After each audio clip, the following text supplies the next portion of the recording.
Welcome to R9 TV special news. నేను నీరజ. రాష్ట్రంలో పంచాయతీ ఎన్నికల సందడి కొనసాగుతోంది. పలు ఆసక్తికర పరిణామాల నడుమ ఎన్నికల నోటిఫికేషన్ విడుదలైంది. అప్పటి నుండి రాష్ట్రంలో ఓ మాట ప్రతి చోట వినిపిస్తోంది. ఏకగ్రీవం అనే మాట. గతంలోనూ ఈ సంస్కృతి ఉండేది, కానీ ప్రస్తుతం మన రాష్ట్రంలో దీనికి ఎక్కువ ప్రాధాన్యత ఇస్తున్నట్లు కనిపిస్తోంది. ప్రధానంగా ప్రభుత్వం ఏకగ్రీవాల వైపు మొగ్గు చూపుతూ ప్రోత్సహించాలని ప్రకటించింది. అసలు ఏకగ్రీవాలు ఎక్కడ మొదలయ్యాయి, ఏ రాష్ట్రాల్లో ప్రోత్సహిస్తున్నారో చూద్దాం. ఏకగ్రీవం ఇప్పుడు మన రాష్ట్రంలో పల్లెల్లో వినిపిస్తున్న పదం. అసలు ఏకగ్రీవం ఎందుకు చేయాలి, చేస్తే లాభమేంటి?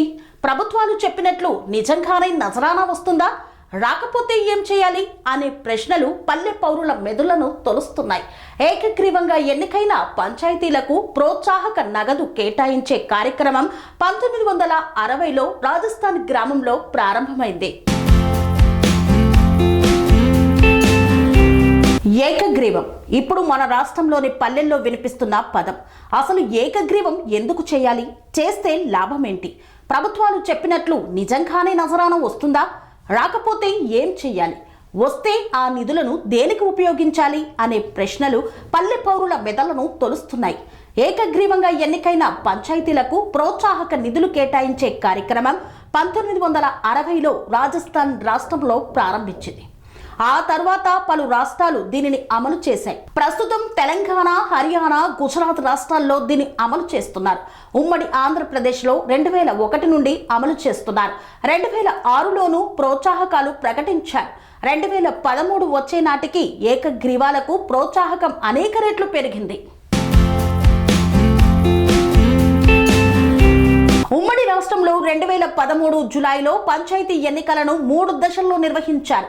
జూలై 23, 27, 31 తేదీల్లో చేపట్టారు. అప్పట్లో మొత్తం 21,441 పంచాయతీలకు ఎన్నికలు జరగగా అందులో 2,422 గ్రామ పంచాయతీలు ఏకగ్రీవమయ్యాయి.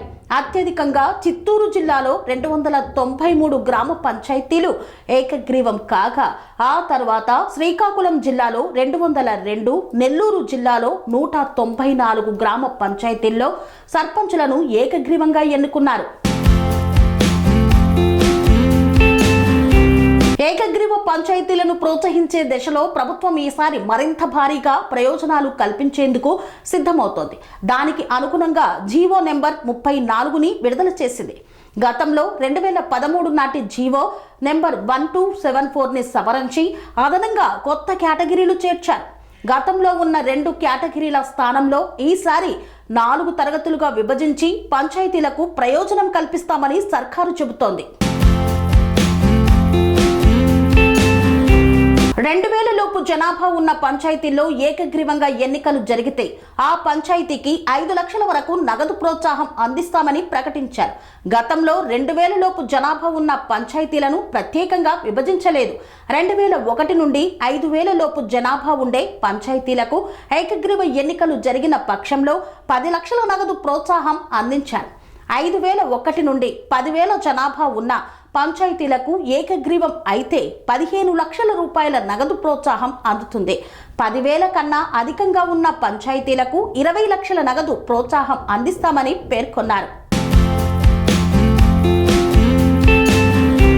కరోనా కారణంగా గత ఏడాది వాయిదా పడిన స్థానిక ఎన్నికల్లో అధికార పార్టీకి అనుకూలంగా అనేక చోట్ల ఏకగ్రీవంగా ఎన్నికలు జరిగినట్లు మనం చూసాం.